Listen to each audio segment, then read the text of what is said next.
안녕하십니까? 이번 시간은 저번 시간의 마지막에 사용 재료에 의한 분류 쪽에서 철근 콘크리트 구조적인 측면을 우리가 살펴보았습니다. 그래서 이번에는 그 철골 구조 파트에 대해서 보도록 하겠습니다. 철골 구조.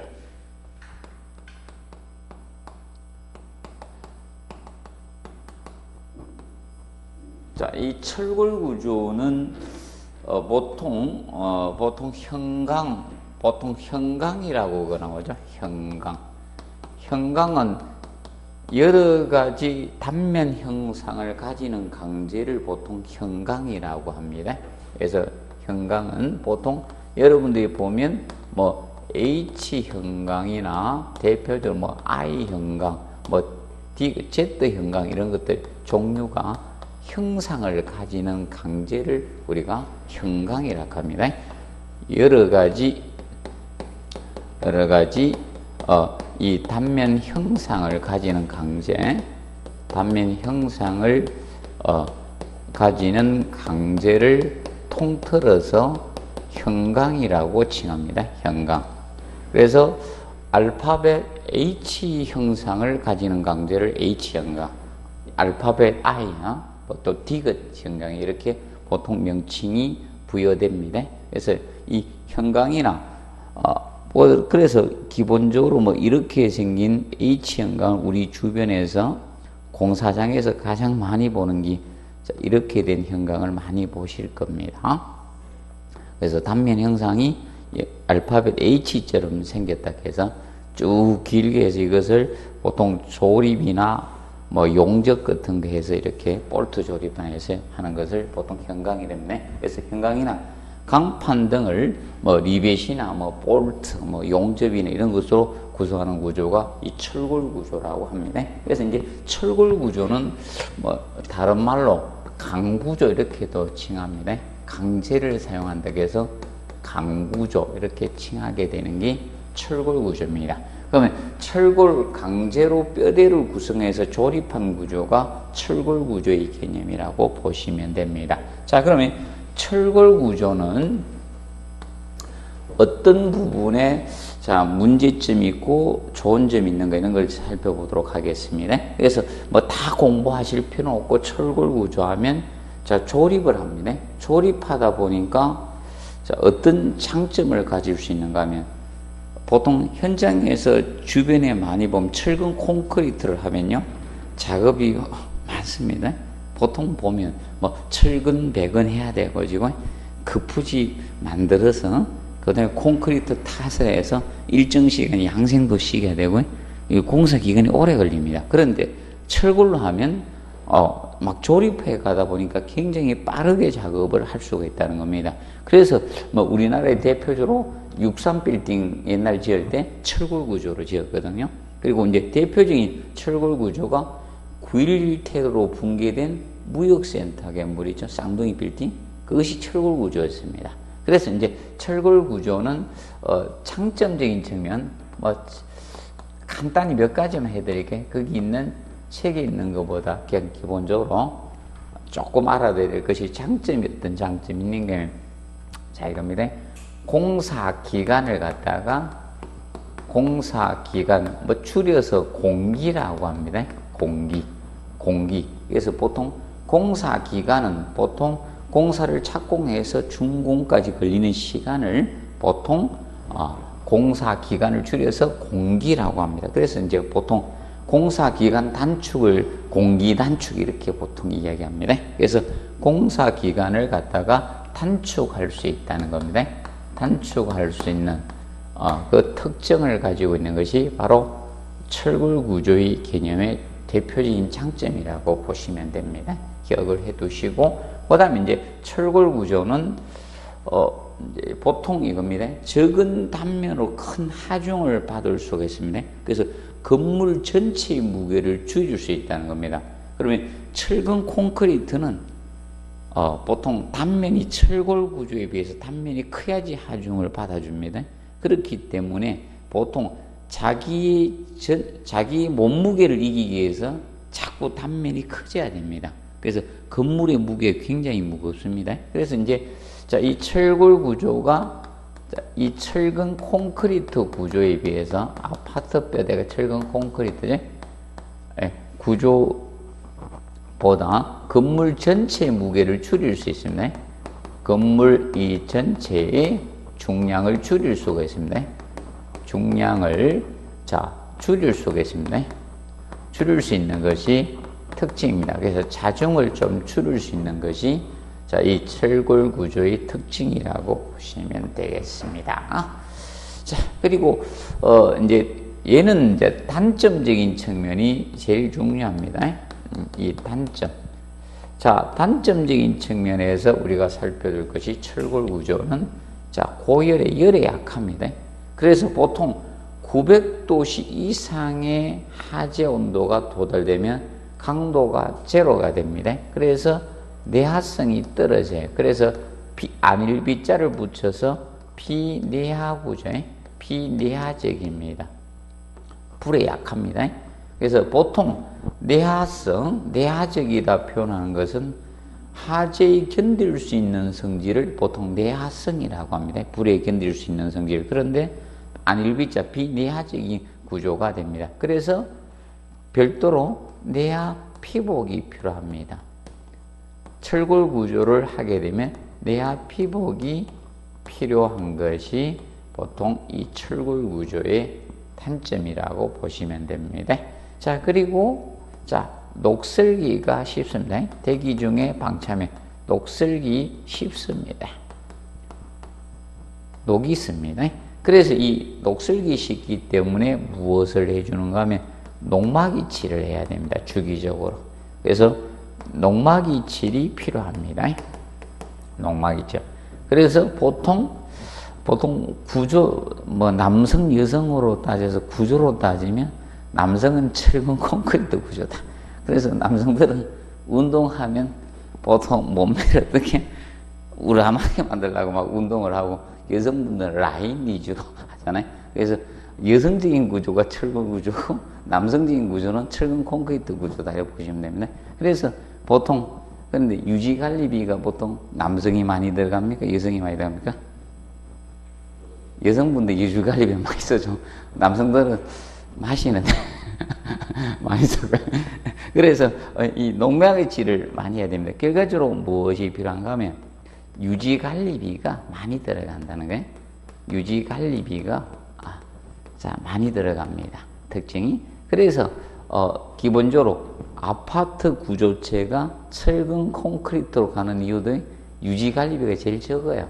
그래서 그 구조로 쓸 수밖에 없는 거예요. 그러면 나무 구조, 목 구조 유지관리비 굉장히 많이 들어갑니다. 그래서 여러분들 중요한 사찰 같은 거 있죠? 이거 유지관리, 문화재청에서 유지관리한다 비용 많이 들어갑니다. 의외적으로. 그래서 유지관리비가 제일 적게 들어가는 게 철근 콘크리트 구조예요. 그래서 아파트 구조가 그걸로 됩니다. 여기 보시면 되겠고, 그 다음에 이제, 이 철골 구조의 특징이, 이겁니다. 굴절이 돼요. 자굴이 발생이 됩니다. 자굴에 대한 고려를 해줘야 앉을 자자 쓰는 겁니다. 그러면 보통 사람도 앉게 되면 다리가 구부러질 수밖에 없죠. 그리고 그와 같이 이 자굴이라는 것은 이 개념인데, 그래서 가늘고 길게 부재를 뽑기 때문에 하중을 감이 이렇게 휘어요. 굴절되는 현상이 생깁니다. 이것이 바로 자굴입니다. 자굴이 발생이 되기 때문에 자굴에 대한 고려가 필요하다는 것 정도 기억을 해 두시면 되겠습니다. 그리고, 거기 이제 세 번째, 두 번째 이제 철골 구조가 있었고요. 그 다음에 이제 세 번째 보시면, 철골, 철근 콘크리트 구조. 철골, 철근 콘크리트 구조. 그러면 철골 구조의 단점을 철근 콘크리트로 보강해 준 구조다. 두 가지가 합성된 구조다 보시면 됩니다. 그러면 기본 뼈대는 이걸로 가는 게 쉽게 기둥이나 이런 보 같은 골조 있죠? 기둥보 이런 골조를 골조를 철골로 조립을 먼저 해놓는 거예요. 철골로 조립을 해놓고요. 먼저 이거를 먼저 해놓는 거예요. 이걸 먼저 해놓고 여기에다가 철근, 두 번째 철근을 배근을 합니다. 옆에다가. 그래서 이제 두 번째 철근 배근을 하고, 주위에 이제 철근 배근을 하고, 그리고 콘크리트를 이제 거푸집 설치해서 콘크리트 탓을 하는 거예요. 거푸집 설치해가지고 콘크리트 탓을 해서 만드는 거예요. 콘크리트 탓을 해서 만드는 거예요. 부어서 만드는 게 이게 철골, 철근, 콘크리트 구조입니다. 그러면 두 가지 합성이 된 거예요. 그럼 이제 두 가지 좋은 점을 우리가 그리고 쉽게 이야기하면 이건데 철골 구조의 단점을 철근 콘크리트로 보완해 준 구조다 이렇게 보시면 됩니다. 그러면 보통 대형 건축물이 이걸 많이 짓습니다. 그럼 보통 백화점 지면 철골 구조로 짓게 되면요 화재에 취약하잖아요.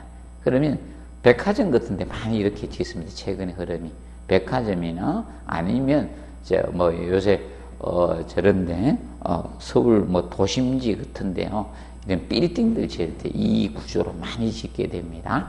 그래서 보통 한 30층에서 한 50층 사이 건물이 이렇게 많이 짓고 있습니다.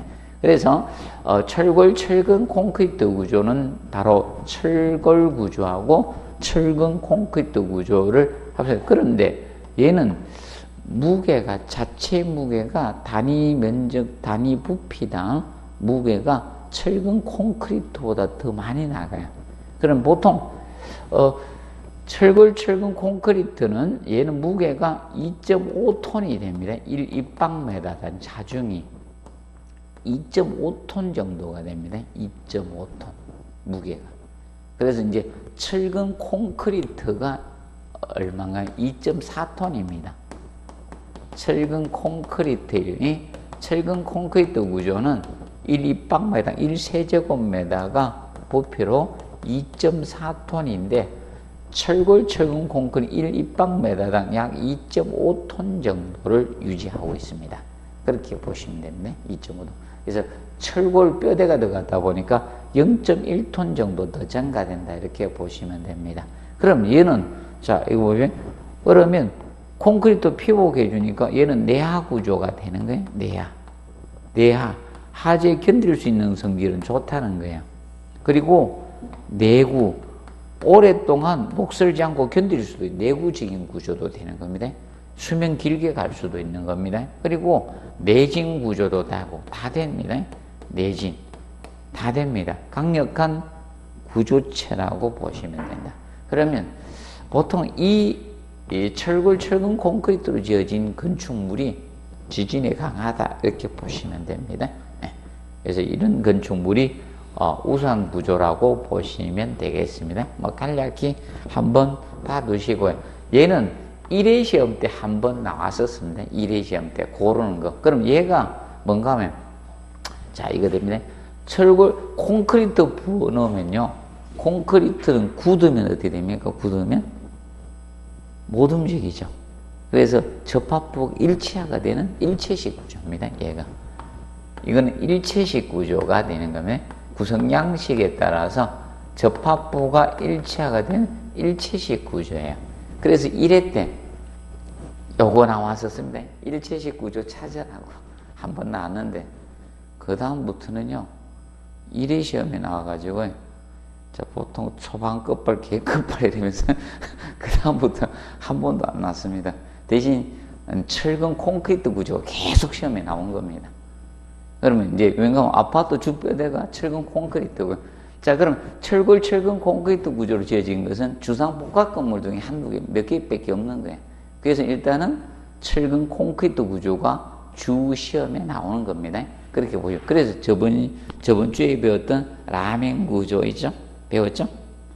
라멘 구조, 기둥 폭포가 꼭 들어가야 된다겠죠? 라멘 구조, 그리고 내력벽 또는 전단벽식 구조 해가지고 배우고, 그 다음에 플랫 슬래브 구조 배우고, 그걸 계속 시험에 내는 겁니다. 기본. 그렇게 보시면 되겠습니다. 그래서, 그 정도, 자, 봐두시고요. 그리고 이제 넘겨보시면, 그 세 번째 보시면 각종 구조의 힘의 전달과 특징에 대해서 나옵니다. 큰 3번. 자, 각종 구조. 각종 구조의 자, 이 힘의 전달과 특징에서 나오죠. 힘의 전달과 특징에 대해서 나옵니다. 각종 구조의 힘의 전달과 특징에서 먼저 현수 구조가 나오고 있죠. 현수 구조. 현수 구조는 자, 보통 교량 같은 데 많이 쓰고요. 건축물에도 일부분 적용하는 경우가 있습니다. 현수 구조는 보통 교량에 보면 보통 부산에 강안리에 가면 강안대교가 있습니다. 그래서 보면 케이블로 이렇게 달아매놨어요. 이 교량을 갖다가 이 주탑을 세워놓고 주 케이블 이렇게 달아가지고 이런 식으로 해서 이렇게 달아매 놓은 거예요. 케이블. 그래서 제가 케이블을 자 붉은색으로 지금 좀 해놓은 겁니다. 그래서 케이블로 달아맨 구조입니다. 그러면 이 케이블로 달아맨 구조가 바로 무엇인가 하면 현수 구조입니다. 그럼 현수 구조가 강안대교하고 여러분들 저기 남해안 가면 충무대교인가? 거기 우리나라에 제일 먼저 만들어졌던 거고요. 그리고 영종도에 가는 다리 중에 하나가 두 개 다리가 있죠. 영종도 들어가는 있죠. 인천국제공원 가려면 다리 2개 중에 하나가 현수구조입니다. 그래서 이제 케이블로 달아맨 구조가 현수구조입니다. 그러면 달아맸기 때문에 이 케이블이 무슨 힘을 받게 되는가 하면 작용되는 힘은 이 차량이 위에 무게가 가해지면 얘가 케이블이 잡아당기는 힘을 받을 수밖에 없죠. 그러면 케이블에 작용되는 힘이 인장력이에요. 잡아당기는 힘을 인장력이라 하고, 그러면 케이블 내부에는 인장응력이 발생을 하는 거예요. 응력. 응력이라는 것은 부재 내부에 생기는 힘을 무엇이라 했다? 응력이라 해요. 응력. 그러면 만약에 여기 하중이 많이 가해지면 케이블이 많이 잡아당겨지겠죠? 그러면 나중에 떨어질 수도 있는 거죠. 그런데 서해대교는 현수구조가 아닙니다. 서해대교는 어떤 사장교라고 합니다. 그래서 여러분들이 현수구조, 현수교하고 사장교하고 차이점이 이거예요. 나중에 보시면 교량을 봤을 때 주탑이 서는 것 같은데 케이블이 이렇게 돼 있으면요, 이건 사장교고요. 이렇게 삼각형 형태로 이렇게 된 것. 서해대교는 이렇게 돼 있습니다. 이렇게 된 게 현수교입니다. 현수교. 이렇게 된 건 사장교라고 합니다. 그래서 서해대교 그때 낙뢰 맞았거든요. 낙뢰 맞았는데도 괜찮은 이유가 이건 하나 떨어지도 괜찮은데 얘는 위험합니다. 이건 위험합니다. 현수교는 케이블이 굉장히 위험합니다. 떨어지면. 그래서 약간 차이가 있는 거예요. 이렇게 해서 이거는 사장교라고, 이거는 뭐 시험에 안 나옵니다. 얘는 시험에 언급이 될 수 있고, 이거는 교량에만 거의 쓰는 형태라서.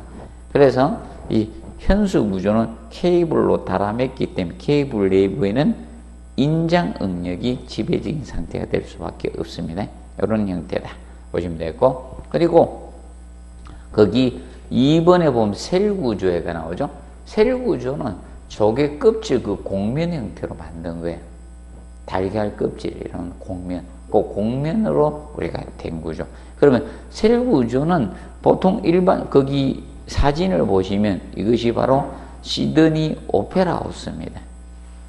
보통 잘 모르고 호주의 수도 하면 자꾸 시드니 이런 분들 있죠.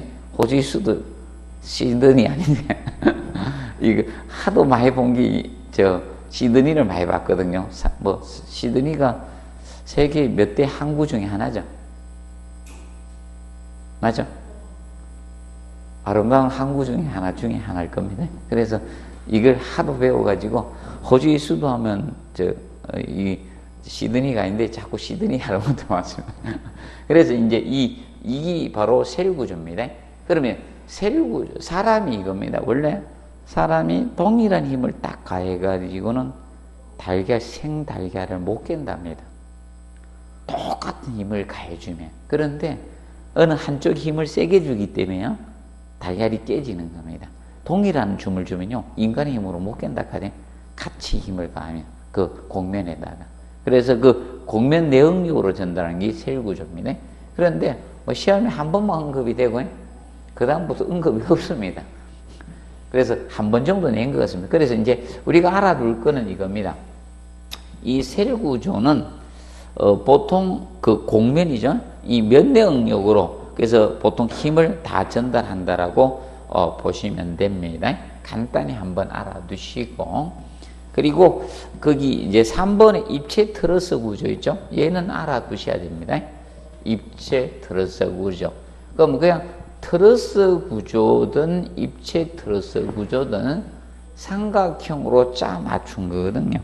자, 그러면 보통 트러스 구조는 입체 트러스 구조하고의 차이점은 뭔가? 입체 트러스 구조는 짜 맞추는데, 그러면 철제나 목재를 삼각형으로 짜 맞추는 구조입니다. 그러면 2차원적이면 이거예요. 2차원적임. 2차원으로 짜 맞추는 거고요. 이거는 3차원으로 짜 맞추는, 입체적으로. 그래서 짜 맞추는데, 삼각형으로 짜 맞추는데 2차원적으로 짜 맞추느냐, 3차원적으로 짜 맞추냐 이겁니다. 그러면 거기 페이지, 거기 아주 우측 페이지 보시면 그 사진 보시면 얘는 3차원적이잖아요. 위에 그림도 있고 밑에 있죠? 밑에 사진도 있습니다. 이거는 3차원적으로 짜 맞췄다는 거예요. 지붕틀에 많이 쓰는 거예요. 그러면 일반 트러스 구조는 이런 거예요. 지붕틀 같이 그냥 이렇게 2차원적으로만 짜 맞춘 거예요. 이런 식으로만 이 지붕틀 같이 이렇게만 짜 맞춘 거예요. 쉽게 이야기하면 요렇게만 짜 맞춘 겁니다. 2차원적으로 짜 맞추면 트러스 구조고 3차원적으로 짜 맞추면 입체 트러스 구조가 되는 거예요. 그럼 얘들은 전부 다 트러스 구조는 알아둘 것이 지붕틀에 많이 쓰는 게 지붕틀에 쓰는 거예요. 지붕틀 구조에 사용이 되는 것이 트러스 구조나 입체 트러스 구조인데, 그러면 이것은 알아두실 것이, 그래서 보통 삼각형으로 짜 맞추는 겁니다. 삼각형으로. 트러스 구조는 이 삼각형으로 짜 맞춘 겁니다. 이 맞춘 구조입니다. 짜 맞춘 구조가 되는데, 그래서 이제 삼각형으로, 교수님이 쓰는 용어로 합시다. 삼각형으로 조립한 구조라 보시면 되는데, 이때 잘 알아두실 거, 요걸 기억을 해 놓으세요. 그런데 접합이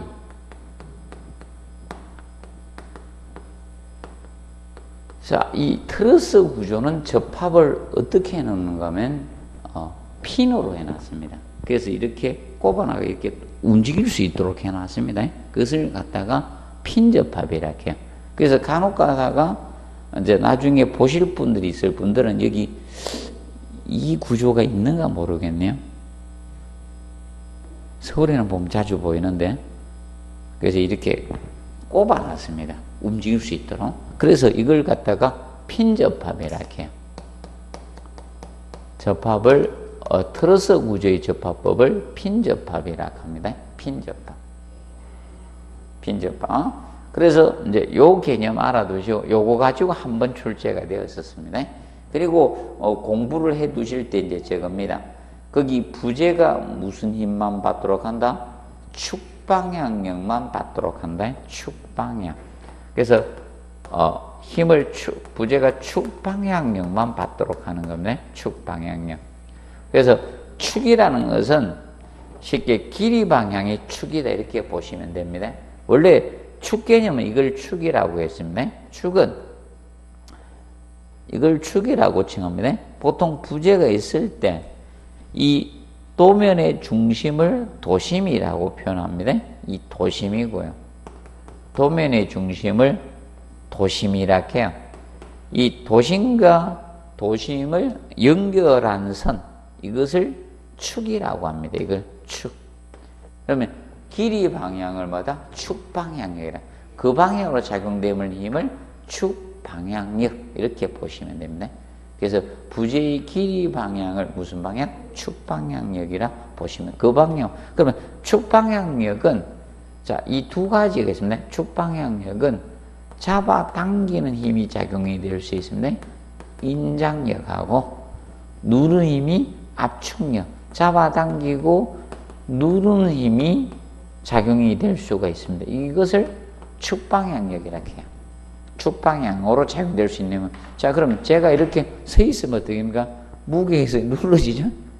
그리고 누가 거기서 잡아당기면 이 두 가지 힘이 작용될 수 있는 것이라고 이렇게 보시면 되겠습니다. 그래서 봐두시고요. 그래서 이거는 앞으로도 계속적으로 언급이 될 수 있다라고 보시면 되겠습니다. 그 다음에 4번에 커터널 구조가 나오죠. 이 정도까지는 혹시나 알아둡시다. 4번에 커터널 구조. 커터널 구조. 원래 커터널이란 것은 커튼의 역할을 하는 월벽이다. 월은 사실상 벽이에요. 영어 월은 이 벽을 나타내는 게 커튼과 같은 벽이다 이겁니다. 그러면 커튼은 사실 어떤 역할을 합니까? 우리 커튼은 옛날은 어떤 역할을 했습니까? 시선 차단이죠. 시선 차단. 근데 사실 요새 도심에는 사실 그죠? 커튼을 화려하게 흰색 이런 걸 할 필요 없고 밖에 하도 밝기 때문에 그래서 잠자도 피곤한 게 그죠? 약간 어두운 데서 자야지 좀 숙면을 하고 잘 자는데 밝고 밖에 가면 너무 특히 어떤 이 주변에 저거 광고판 있으면 광고판을 밤새도록 켜놓으면 어떻게 또 도로에 너무 밝죠? 그래서 너무 밝게 지내면요 좀 피곤합니다. 잤는지 안 잤는지 좀 피곤한 게 그겁니다. 숙면을 못하면. 그러면 커튼과 같은 커튼은 막는 역할을 개념하죠. 그러면 이 벽은 원래 어디입니까? 이 수직 벽체잖아요. 그럼 공간과 공간을 나누는 역할을 하는 것이 벽이잖아요. 그래서 그 역할만 했다는 겁니다. 그래서 최근에 이 커튼널은 쉽게 지금 공장 생산품인으로서 외벽을 조립하는 벽이다. 이렇게 외벽을 최근에 옛날은 비내력벽을 댔습니다. 외벽을 공장 생산품으로 조립하는 거야. 생산품으로 조립하는 벽을 보시면 돼. 조립하는 벽체를 커튼월이라고 보시면 돼요. 쉽게 커튼월. 그러면 제2롯데월드나 바로 여러분들이 63빌딩 벽 바로 유리로 되어 있잖아요. 하여튼 종류는 많습니다. 유리가 될 수도 있고 ALC가 될 수도 있고 종류는 많습니다. 여러 가지로. 공장에 생산한 제품 가지고 벽을 조립하는 벽을 커튼월이라고 합니다. 커튼. 그러면 커튼월이 도입되게 된 배경은 이겁니다.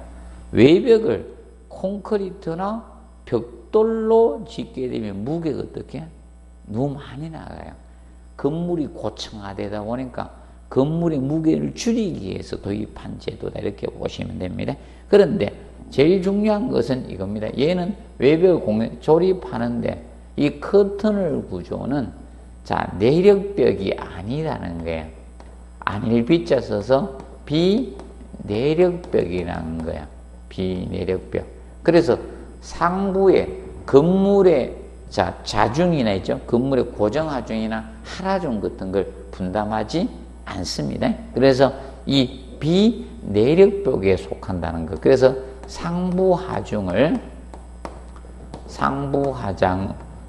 하중을 분담하지 않는다는 거예요. 하중을 분담하지 않습니다. 분담하지 않는 벽이에요. 그래서 상부하중을 분담하지 않습니다. 그런데 여러분들이 주의할 것은 현행 아파트 있죠. 아파트의 벽은 내력벽으로 만들어집니다. 철근 콘크리트 내력벽으로 전단벽으로 만들어져서 상부하중을 분담할 수 있는 겁니다. 그렇기 때문에 벽을 함부로 철거 해체할 수가 없는 거예요. 그래서 유일하게 발코니 쪽이죠. 여러분 용어로 베란다, 확장이죠. 거기 내력벽이 아니거든요. 그러면 지하 주차장에 가면 벽이 이렇게 서 있죠. 그 벽은 내력벽인 겁니다. 그러면 그 벽이 최상층까지 연속해서 쭉 올라가는 겁니다. 그 벽은 함부로 손대면 안 되는 거예요. 위험합니다. 그렇게 보시면 되겠습니다. 그래서 이 정도 우리가 조금 정리를 해 놓으시기 바랍니다. 그리고 나머지는 그냥 넘겨주시고, 그 다음에 네 번째 큰 4번 보시면 시공가정입니다. 시공가정에. 자, 시공가정에 의한 분류가 나옵니다. 시공가정에 의한 분류를 보시면 첫 번째 습식구조가 나옵니다. 습식구조하고 두 번째 근식구조.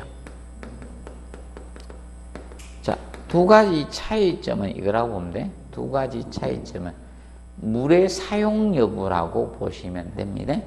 그러면 물을 사용하는 것은 무슨 구조? 습식구조. 물을 사용하지 않는 것이 무엇이다? 근식구조 보시면 됩니다. 간단히 물의 사용 여부에 따라서 두 가지를 나눈 거예요. 물을 사용하네. 물의 사용 여부 가지고 다루는데, 그러면 습식구조하고 근식구조는 예를 들어서 보도록 하시면, 그러면 콘크리트는 시멘트 제품 들어가면 물로 비벼야 됩니까? 안 비벼야 됩니까? 비벼야 됩니다. 그러면 이것이 습식구조가 되는 철근 콘크리트 구조나, 아까 배웠던 철근 콘크리트 구조나, 콘크리트가 들어가면 다 무엇이다? 습식구조예요. 습식구조. 그러면 벽돌구조. 그럼 벽돌은 뭘로 쌓아야 되는가? 모르타르로 쌓아야 돼요. 시멘트 모터. 그럼 물로 비벼줘야 되거든요. 그러면 쉽게 모르면 이거 생각하면 돼. 콘크리트나 모르타르, 시멘트 제품이 들어가면 물로 반죽을 해줘야 돼요. 그런 것들은 무슨 구조다?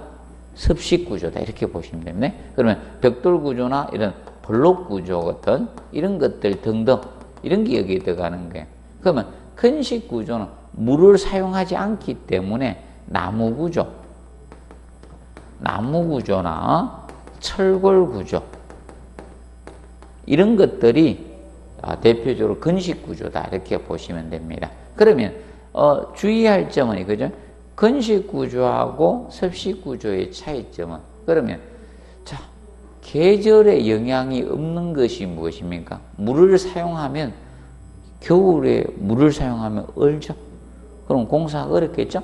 그래서 계절의 영향을 받는 것은 무엇이다? 습식구조입니다. 그러면 겨울철 공사를 갖다가 말하면 동기공사라고 합니다. 겨울철.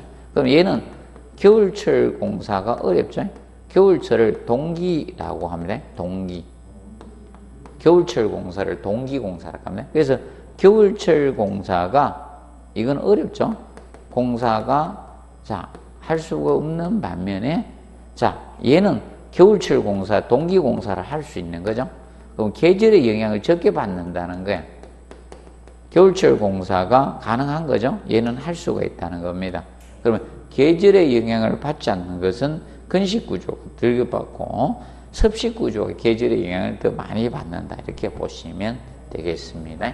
간략히 알아두시고, 그 다음에 3번에 보시면 현장구조하고 조립구조가 나옵니다. 세 번째 보면 현장 구조.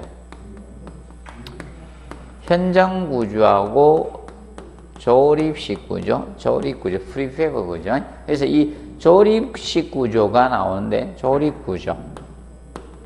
자, 그럼 두 가지 비교, 이거는 이겁니다. 부재 생산을 어디에서 하나 이거죠? 부재 생산.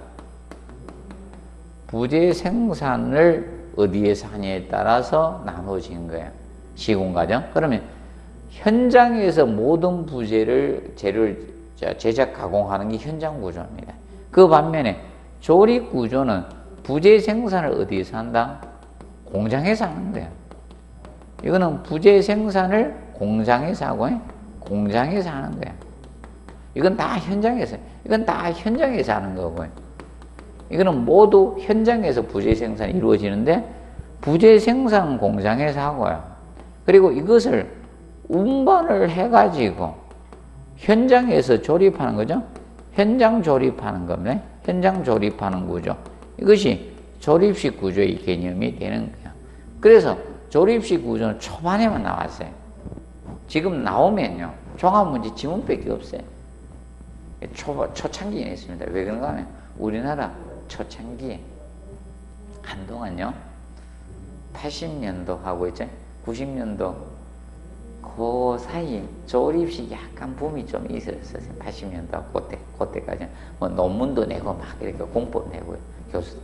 그런데 현장에서 아파트는요 조립 구조로 지면 안 좋아요. 왜 그런가 하면 이론상은 좋은데 실제로 해보니까 소음 때문에 안 돼요. 특히 공동주택에 소음 생기면 되겠습니까? 안 되겠습니까? 다른 데서 소음은 괜찮지만 공동주택에서 자고 막 이랬는데 짜증 나가지고 저번에 자기 집도 아닌데 저 가가지고 위에서 뜯은다, 저 굴고 이런다고 죽였잖아요. 그것 때문에 층간소음에 대한 시험이 나왔거든요. 내가 너무 요번에 안 해도 되겠습니다. 그래서 한번 사고가 난 거예요. 야, 확률이 한 60% 정도 됩니다. 그 다음에 또 사고 이번에 100% 나옵니다. 공부해야 됩니다. 앞에 나왔는데 또 했거든요. 그런 경우에 시사성으로 낸 겁니다. 그게 그런 문제. 그래서 조립식으로 하면요 난리 납니다. 이 사건 사고가 더 심합니다. 그러니까 현장에서 콘크리트 치가 만들어도요 소음 때문에 사람 죽이고 이런 사건 생기는데 조립식이요 소음이 굉장히 심합니다. 이론상은 괜찮은데 실제는요 소음이 심합니다. 제가 조립식으로 진 있잖아요. 호텔에 갔다가 시끄러워 죽는 줄 알았습니다. 제가 옛날에 부산에 학원 잡아줘가지고 내려가면요 마침 서울에서 강의하고 막차 타고 내려가면요 거기 4시인가 4시 반에 도착하거든요. 부산역 새마을호 타고 내려가면요 KTX 없으시죠. 새마을호 타고 내려가면 4시 도착해서 가가지고 그 숙소 잡아주는데 그 숙소가 벽을 조립식으로 해놨습니다. 옆방 소리가 다 들려요. 옆방 소리가 다 들립니다. 조립식이 소음이 좀 심합니다. 그래서 보시면 돼요. 그러면 조립식 구조는 알아두실 것이 몇 가지만 딱 기억하십시오. 그러면 공장 생산품의 특징이 뭡니까? 획일적이죠. 소품종 대량 생산으로 가잖아요. 그렇기 때문에 여러분들이 기본적으로 거의 알 수 있는 내용들이거든요.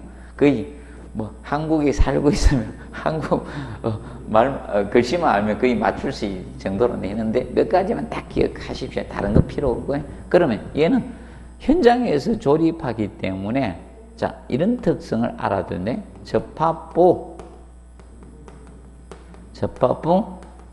일치하는 어렵습니다. 조립하기 때문에 접합부 일치하는 어렵습니다. 부재를 접합부로 일치시킬 수는 없습니다. 조립하기 때문에.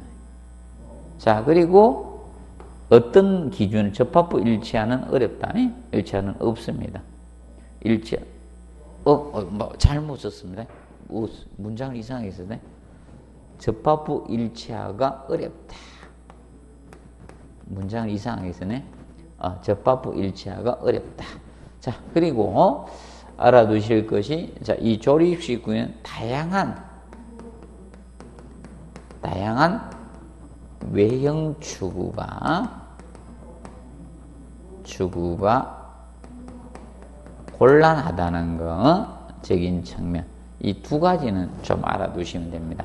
그러면 여러분들이 교복 입는 시절 생각하시면 됩니다.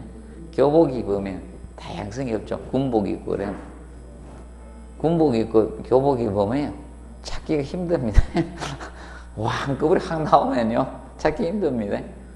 안 그래도 저희 부모님이 하고 저희 가족들이 저 훈련소에서 찾아왔는데 저를 못 찾아오더라고요. 내가 좀 얼굴이 변했는 것도 있고요.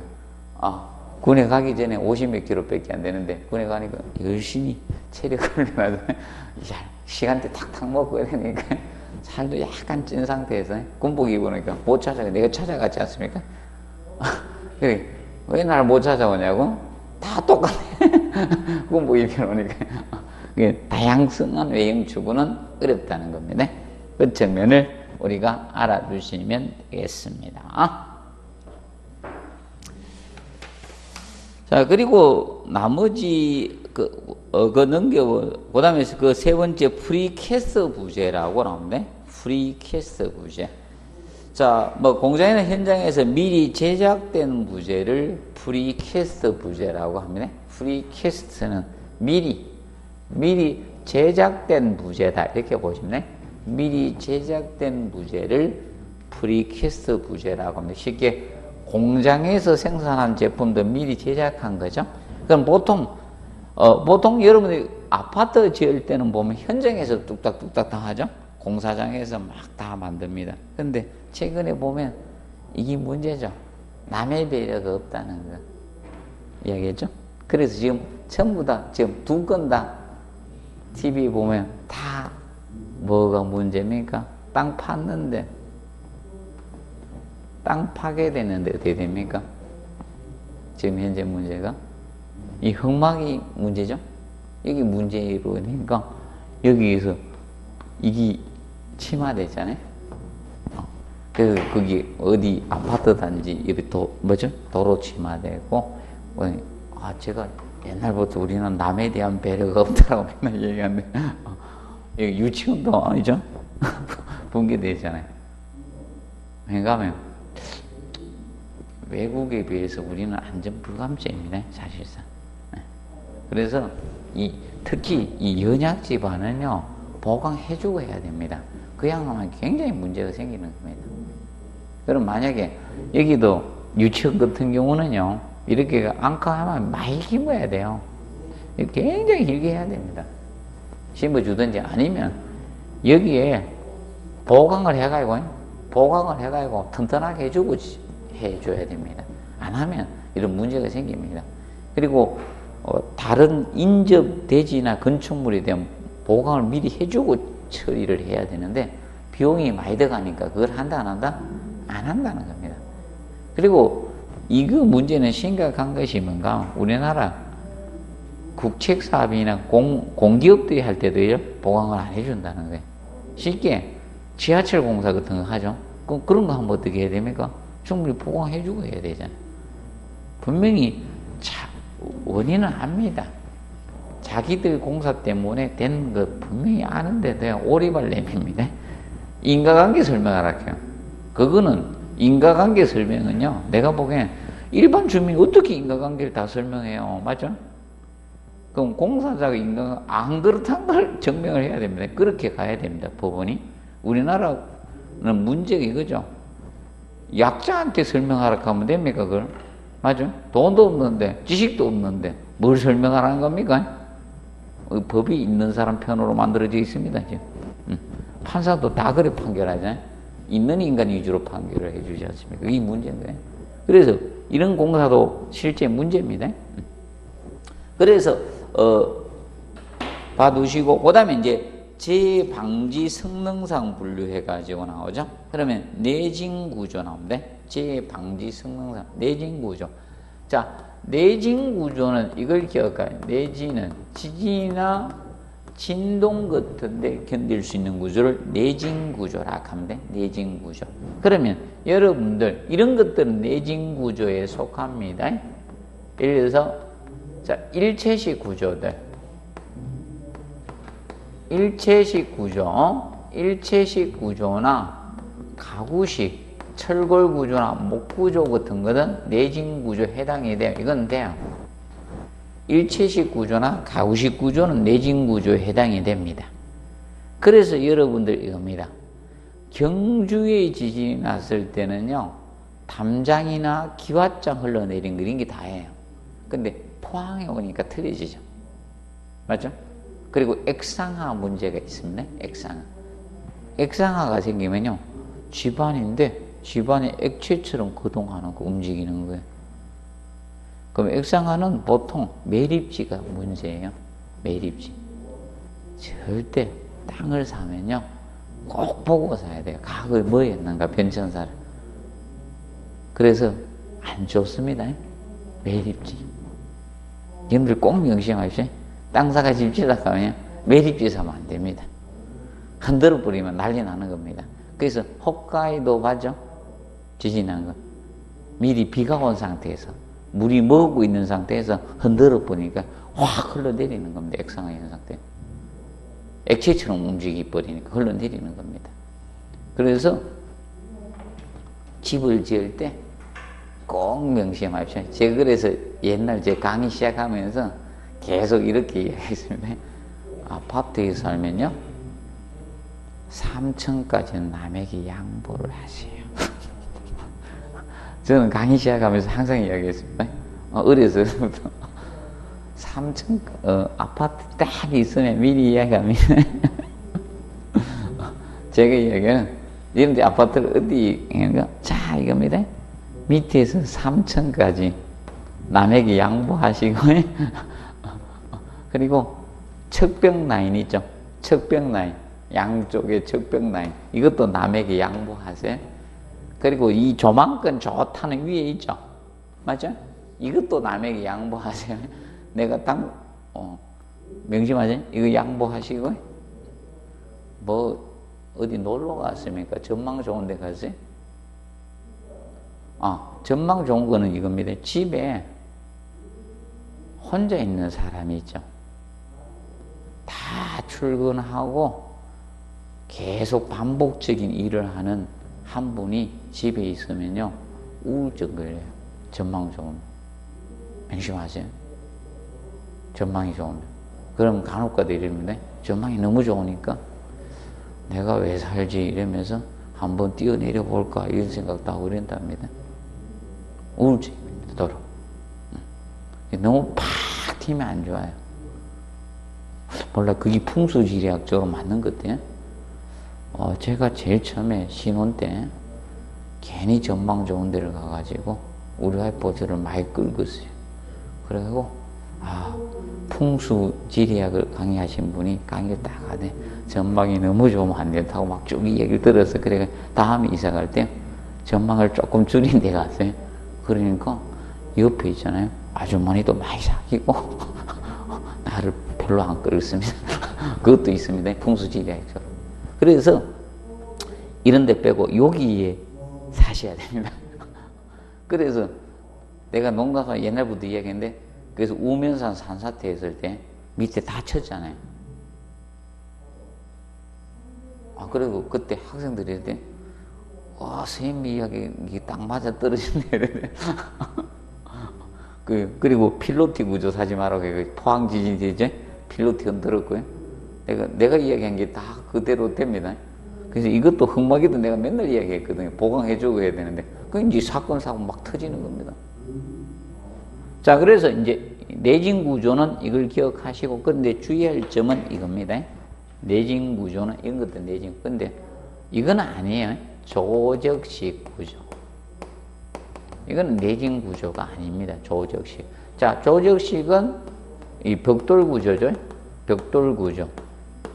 이런 블록 구조. 이런 돌 구조. 얘들이 조적식 구조는 내진 구조가 아닙니다. 그래서 조적식 구조는 위험합니다. 그래서 될 수 있으면 조직식 구조는 안 좋습니다. 그리고 재방지, 그래서 이제 내하 구조, 하재에 견딜 수 있는 구조가 내하 구조입니다. 하재. 장시간 하재에 견딜 수 있는 구조를 내하 구조라고 합니다. 뭐 이 파트는 내하 구조하고 방하 구조는 뭐 다음에 하도록 하겠습니다. 그래서 이 파트는 아직 하지 마세요. 자, 그리고 잠깐 휴식하고 이제 2장의 기초구조 파트 수업 들어가도록 하겠습니다. 2장 파트 보시면 기초구조는 들어가도록 합니다.